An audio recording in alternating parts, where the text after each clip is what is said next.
Yuri Alexandrovich Bezmenov. Mr. Bezmenov was born in 1939 in a suburb of Moscow.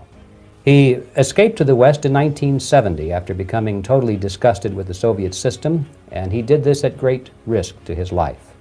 He certainly is one of the world's outstanding experts on the subject of Soviet propaganda and disinformation and active measures. Well, you spoke several times before about ideological subversion. That is a phrase that I'm afraid some Americans don't fully understand. When the Soviets use the phrase ideological subversion, what do they mean by it?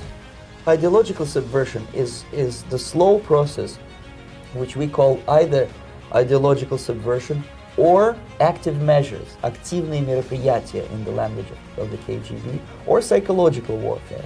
What it basically means is to change the perception of reality of every American to such an extent that despite of the abundance of information, no one is able to come to sensible conclusions in the interests of defending themselves, their families, their community, and their country.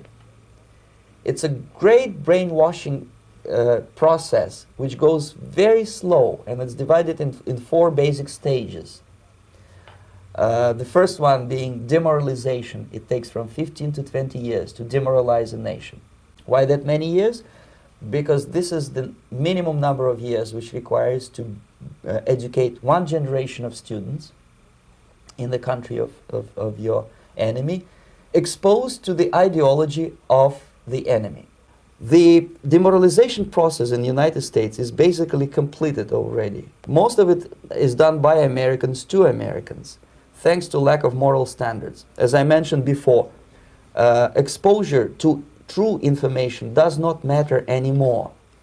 A person who was demoralized is unable to assess true information. The facts tell nothing to him.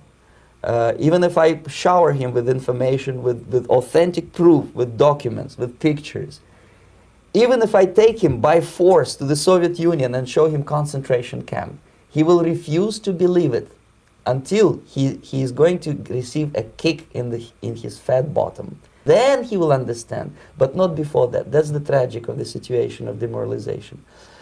The next stage is destabilization. This time, and it takes only from 2 to 5 years to destabilize a nation. What matters is essentials: economy, foreign relations, defense systems.